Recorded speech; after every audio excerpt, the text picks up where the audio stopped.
yung tatay niya nagpapasahin doon sa nanay niya. Sige, Kaso nga kwento mo lang, pa. Lagot ka ano.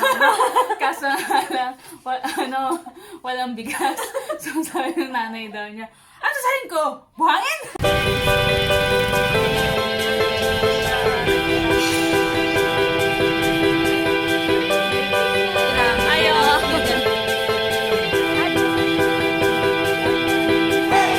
Hi, Nizers!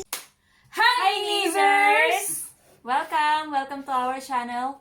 By the way, Welcome. I'm Intel. And I'm Reese. Together we are Inis. But wag po kayong mainis habang winawatch nyo yung mga vlog namin. And hopefully, ma-inspire kayo.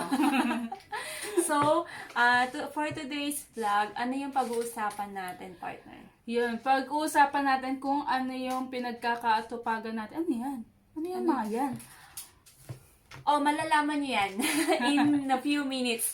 So, i-share muna namin. Kasama yan sa kung ano yung pinagkakaabalahan namin. Pero before we tell you ano yung pinagkakaabalahan namin, we'll just update you sa current situation, especially ngayon na may challenging crisis na dahil sa coronavirus. So, we're hoping na okay kayo dyan, na healthy kayo dyan, and you're safe and sound.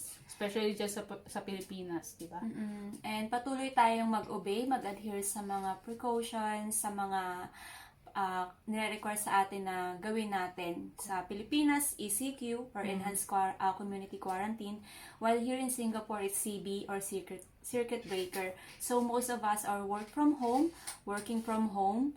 Yung iba naman marami ay nagtatrabaho pa rin. So, salute and prayers of protection para sa lahat ng frontliners, hindi lang nurses, but all frontliners talaga. Yes, let's continue to have faith in God, keep praying, and we will surpass this crisis. Amen. So, be the light as well.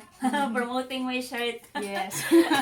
So, ayun, getting back, we just want to share with you our story, Sante life story, how this newly found business that we have changed and continually changing and improving the way we live.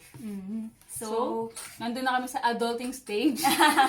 So, When you reach at the age, I'm not yet 30, I'm sorry. Sorry. Ay, wala nang bagitan ng edad. So, yan, nagsaset na tayo ng priority. Especially ngayon, OFW. We're OFW, andito kami sa Singapore, working. For how many years? Almost, lagpas 8 years na. And, dream ko talaga by the age of 30, makauwi na ako sa Pilipinas. How old are you? Ilang months na lang, andun na. So, yan. Ilang months na lang, andun na? Eh, di ba, andun ka na? Ako kaya yung Mag-compute muna ako. Pero yun. Gusto ko lang talaga i-disclose niya yung age niya po. Joke lang. So, ayun. Cut! Asa natuloy tayo. Ikaw kasi, edad pa naman puso. Okay lang, di naman halata. Salamat sa Sante Barley. Yes. Promote! So, yun nga. Ito na nga. We keep saying about Sante Barley. So, ito yung newfound business namin na sobrang kinakatuwa namin, kinaka-focusan namin. Yes. So, we're doing it part-time, as a For now. part-time business. Pero, andito yung focus namin. Yes. Kasi nakatulong din siguro yung very timely. I believe that God really is the God of order. Na talagang sinet niya din yung yung mga ganito. Hindi naman niya sinet yung COVID, but he really planned things for us talaga, 'di ba? He Yes, said niya, Jeremiah 29:11, his diba? plans, di ba?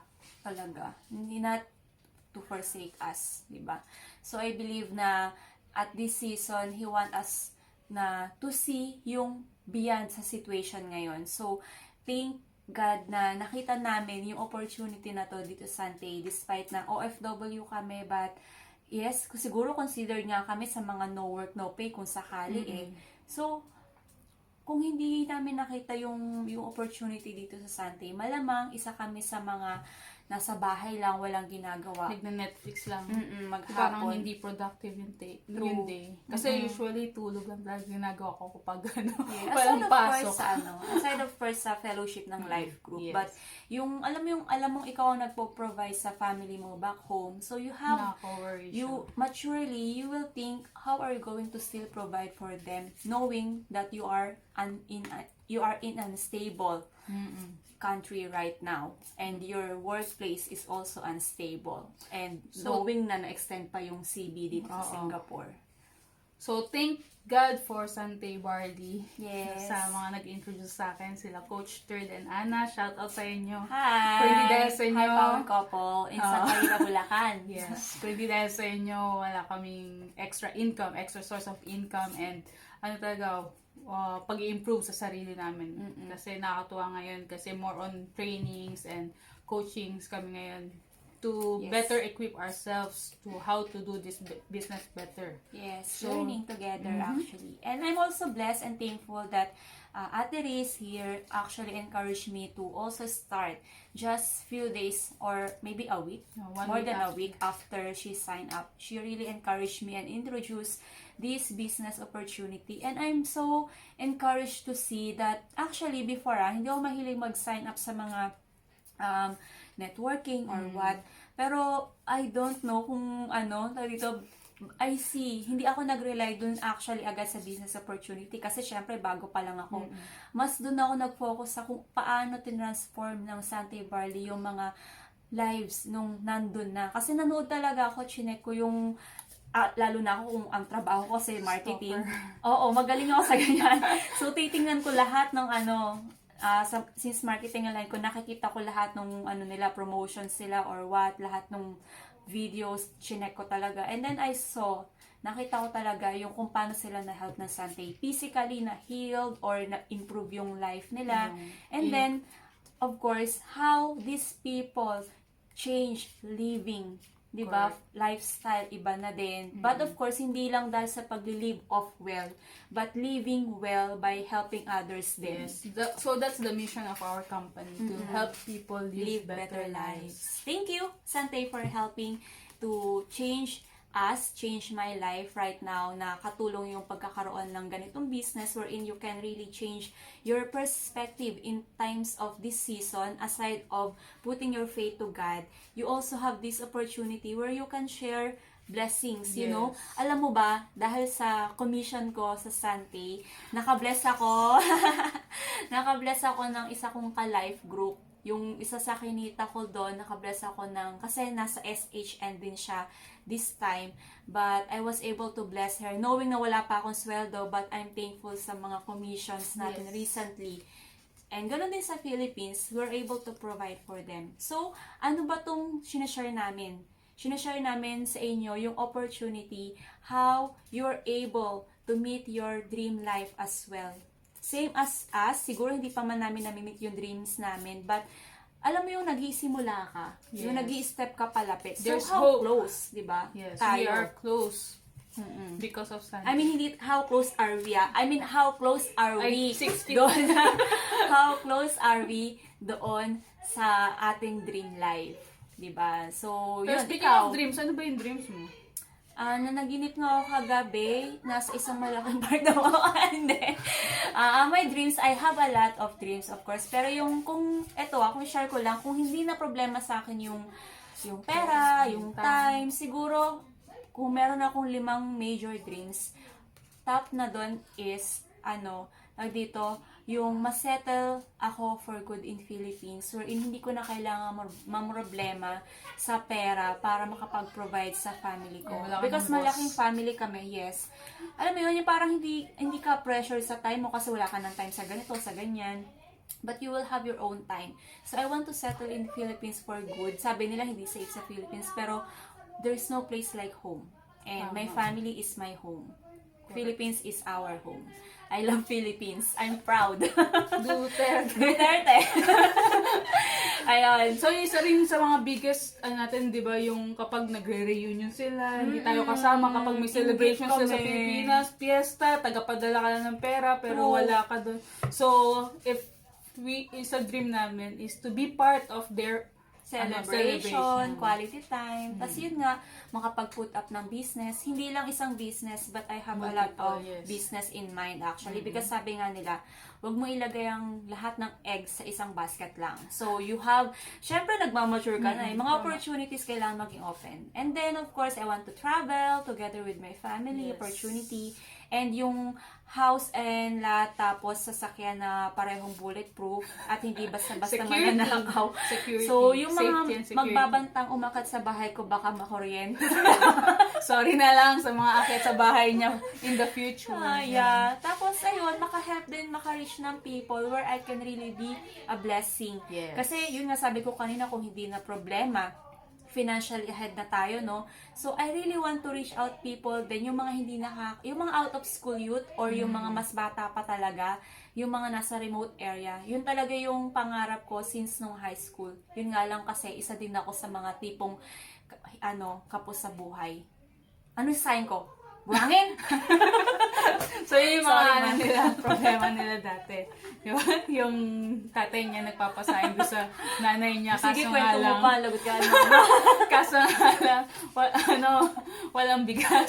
So, sabi ng nanay daw niya, ano sahin ko? Buhangin! Paano naman kasi lagi kasi may nakikikain sa bahay namin, yung mga tipong lahat na lang kaibigan pupunta sa bahay namin.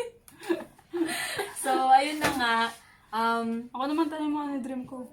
Ano naman, kung sa akin, yun yung mga top dreams ko. How about you? And then, yung mga pangarap na yung copy paste. Copy paste, and then, syempre, may kanya-kanya dreams. Syempre, ganun din, makasama yung pamilya, makapag-travel, kasama sa pamilya. Pero in addition, gusto ko rin yung makatulong nga talaga sa maraming tao, yung magkaroon ng feeding program, mga non-government, Sana pala, non-profit organization. Sinilang ka mga 15 years from now. Baka isa ako sa pumila doon. Diba? The more na matulungan, diba? Tsaka yung mapagpaaral ng mga bata na to help them reach their Grace dreams din. Castillo po. Para sa, hindi po para sa halala. Para sa Sunday party. Hindi, yun.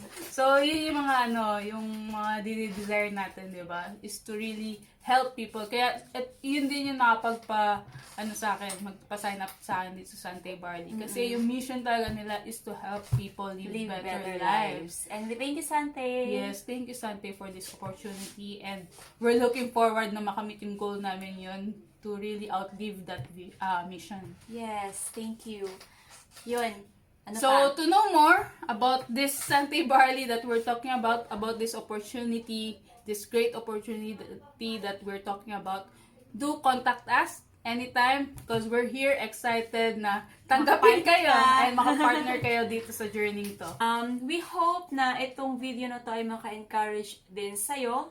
Remember that you can dream big dreams and it's possible to reach that dreams. Especially if there are people who are willing to help na ma-achieve mo din yung dreams mo. Speaking of that, sobrang ganda ng community namin sa Sante Barley. Hope na ma-experience nyo siya kasi even kami, hindi namin to pinopromote just because we want you to be with us. But we want to help you na i-live mo yung dreams mo because it's really achievable if you will look beyond sa situation natin ngayon, if you will not just fix your eyes on the current situation, you will see na there's a lot of open opportunities that is opening for us, that is being offered dyan sa mga paligid natin. And one of these is Sante Barley. Ito yung mga tipong business na hindi basta-basta nagigiba, hindi basta-basta mapapahinto dahil lang sa COVID. We see that, we are witnessing that. Yes. And actually, we want to really encourage you kasi at this time, mas nag-i-improve sila no? Yung sa trainings. Correct. Alam mo yung parang naabutan natin yung COVID season, but nag-improve sila kung mas lalo nilang nagkaroon ng innovation sa pagpo-promote and pagtuturo sa amin. Nakakatuwa. Equipping.